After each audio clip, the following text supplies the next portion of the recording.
হুম, পুরো সিনেমাটা দেখতে গিয়ে অনেকটা দেরি হয়ে গেল। তাও ভাগ্য ভালো যে আকাশে অন্তত চাঁদ দেখা যাচ্ছে।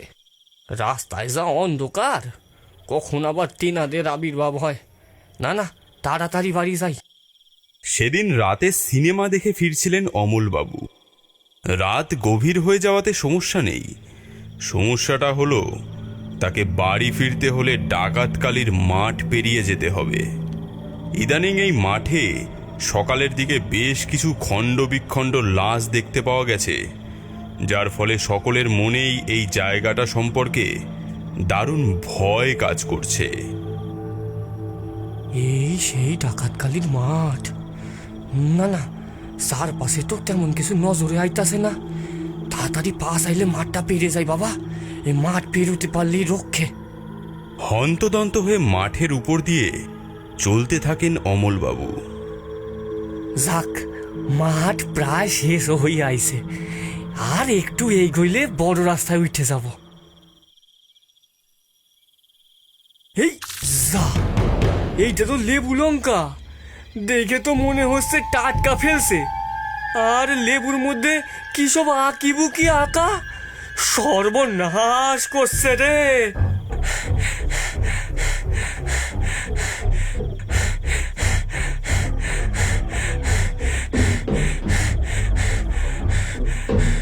দরজা খোলো, তাড়াতাড়ি দরজা খোলো। কি ব্যাপার, কি হয়েছে? এখন অত বলার সময় নেই, তাড়াতাড়ি দরজা বন্ধ করো আগে। ঠিক আছে, কিন্তু বলবে তো কি হয়েছে? বলুম বলুম, সব পরে বলুম। এখন আমারে কিছু খাইতে দাও গো, খুব খিদা পাইছে।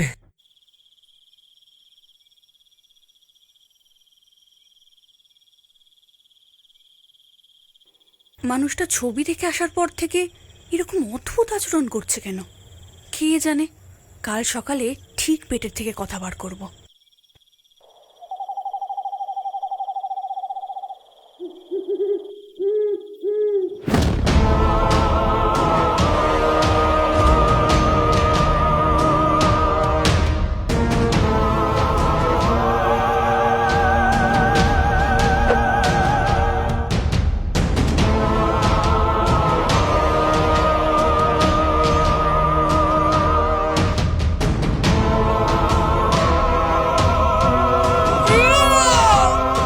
ও বাবা গো!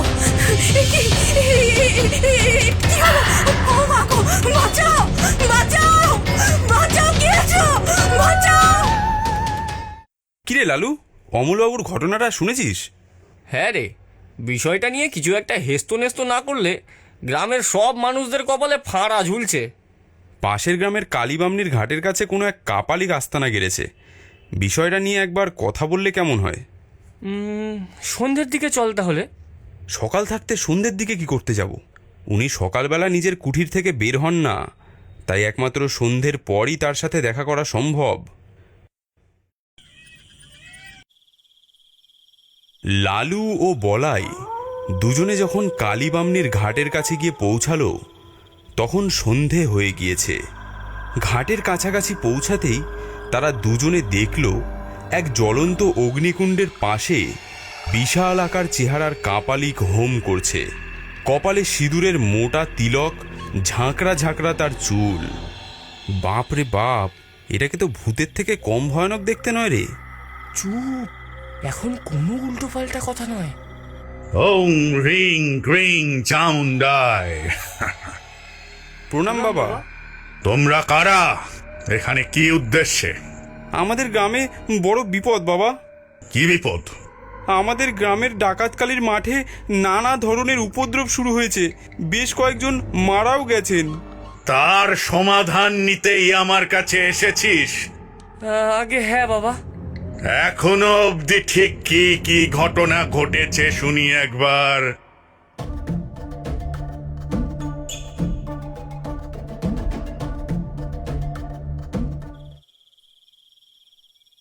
এই ডাকাতকালীর মাঠে ডাকাতের এক সময় খুব ধুমধাম করে মাকে ভক্তি আর নিষ্ঠা সহকারে পূজা করত। তারপর কালক্রমে ডাকাতেরা নিঃশেষ হয়ে যাওয়ায় পর পর সবকিছু যেন হাওয়ায় মিলিয়ে যায়। দীর্ঘদিন মায়ের পুজো হয়নি বলে গ্রামের উপর সহজেই অপশক্তির আবির্ভাব ঘটতে থাকে। আর এই অপশক্তিকে দূর করতে হলে মাকে তুষ্ট করতে হবে। বাবা, তাহলে উপায়? ওং রিং রিং ওং হং চামুণ্ডায় স্বাহা। ওম। এই হাঁড়িটা সন্ধ্যার পর যে কোনো সময় ডাকাত কালীর মাঠের ঠিক মাঝ বরাবর জায়গায় রেখে দিয়ে চলে আসবি। সব সমস্যা আপনা থেকেই মিটে যাবে। যা। প্রণাম প্রণাম নেবেন বাবা।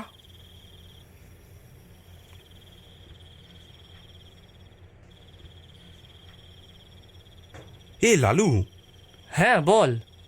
বলছি যে হাঁড়িটা নিয়ে তো আমরা মাথা নাড়িয়ে ঠিক চলে এলাম, কিন্তু একটা কথা ভেবে দেখেছিস, সন্ধ্যের পর ডাকাতকালীর মাঠে হাঁড়িটা রাখতে যাওয়ার আগে যদি ওই ডাইনিটা আমাদের ওপর আক্রমণ করে তখন কি হবে? ডাইনি নিশ্চয়ই অত সহজে আমাদের ছেড়ে দেবে না। এটা তো তুই ঠিক বলেছিস। আচ্ছা, এই কাপালিককে বলে দুজনের জন্য দুটো রক্ষা কবচ দেওয়ার কথা বললে কেমন হয় বলতো? হ্যাঁ ঠিক বলেছিস, তাহলে আরেকবার গিয়ে কাপালিকের সাথে দেখা করে কথাটা বলি। লালু ও বলাই কাপালিকের সাথে পুনরায় দেখা করার জন্য আবার কালীবামনির ঘাটের দিকে এগিয়ে যায়। তারা দুজনে কালীবামনির ঘাটের কাছাকাছি পৌঁছেই থম করে দাঁড়িয়ে যায়। কাপালিকের হোমকুণ্ডের পাশে দাঁড়িয়ে আছে একটা কুচকুচে কালো বেড়াল। বেড়ালটার মুখে একটা কাটা মুন্ডু। ভাই ভাই, কি দেখছি আমি? দাদা বলাই, চুপ করে দেখতে দে। দেখতে দেখতে কালো বেড়ালটা রূপ পরিবর্তন করে ভয়ঙ্কর দেখতে এক ডাইনিতে রূপান্তরিত হলো।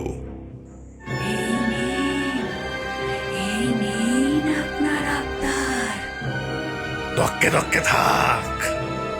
আজ আমি আরো দুটো পাঁঠা পাঠিয়েছি বলির জন্য। দুটোকে বলেছি যে ডাকাত কালীর মাঠের মাঝে আমার দেওয়া হাঁড়ি রাখলে সব সমস্যা নাকি মিটে যাবে। ওরা এটা জানে না যে আমি এই কাপালিক, যে কিনা ওদের এক একটাকে ভোগে পাঠাচ্ছি। চিন্তা করবেন না, আমি তককে তককেই থাকবো।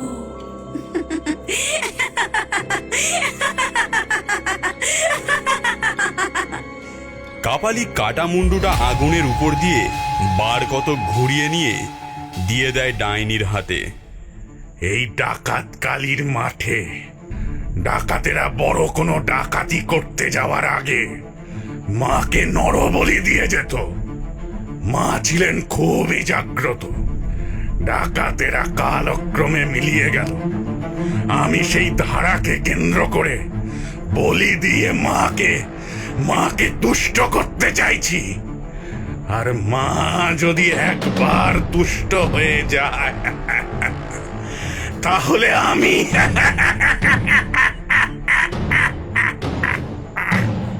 ডাইনি কাটা মুন্ডুটা হাতে নিয়ে উড়ে যাওয়ার জন্য ঘুরে দাঁড়াতেই লালু ও বলাইয়ের দুজনেরই মুখ হাঁ হয়ে যায়।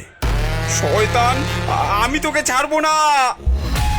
ও, তোরা আবার ফিরে এসেছিস আর সব কথা শুনেও নিয়েছিস। তা ভালোই করেছিস। আজকে তোদের এই কালীবামনির ঘাটেই বলি দিয়ে তোদের শরীর দুটো ছুঁড়ে ফেলে দেবো ওই ডাকাত কালীর মাঠে। এই দেখছিস কি দাঁড়িয়ে দাঁড়িয়ে? যা, ওই দুটো টুঁটি চেপে ধরে নিয়ে আয়। ডাইনি কাপালিকের আদেশ মতো তৎক্ষণাৎ উড়ে গিয়ে লালু ও বলাইকে ধরে নিয়ে আসে। ছেড়ে দিন, ছেড়ে দিন, দয়া করে আমাদের ছেড়ে দিন। আমাদের মারবেন না, আমাদের ছেড়ে দিন। না না, তোদের এখানে বলি দেব না। তোদের ডাকাত কালীর মাঠে নিয়ে গিয়েই বলিটা দেব। এত সহজে দুটো বলি হেঁটে এসেছে। মা, মাগো, এ সবই তোমার ইচ্ছে। আজ তাহলে মাকে ঘটা করে বলিটা দিয়েই দিয়ে। ডাইনিকে ইশারা করতেই ডাইনি কাপালিক সহ দুজনকেই আকাশে উড়িয়ে নিয়ে যেতে থাকে। তারপর সোজা এসে নামে ডাকাত কালীর মাঠে। জয় মা, জয় মা। ডাইনি কাপালিকের কথা মতো সঙ্গে সঙ্গে হাঁড়ি কাঠের ব্যবস্থা করে ফেলে। নিয়ে আয় এটাকে। এইবার ঢোকা এটাকে হাঁড়ি কাঠে। গলাটা দে। ডাইনি লালুকে ধরে হাঁড়ি কাঠে ঢুকিয়ে বন্ধ করে দেয়। রক্ষে করো মা, মা আমাদের রক্ষে করো মা, বাঁচাও।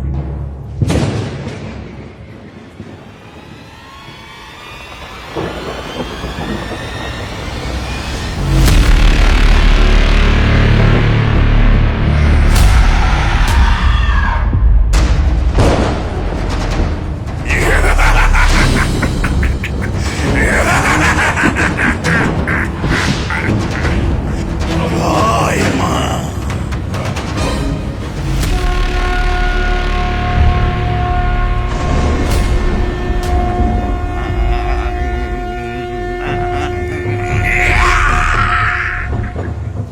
ছাড়, ছেড়ে দে আমার সন্তানকে।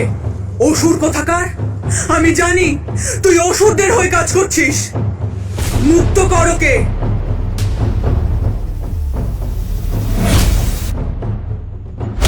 জয় মা, জয় মা, জয় মা।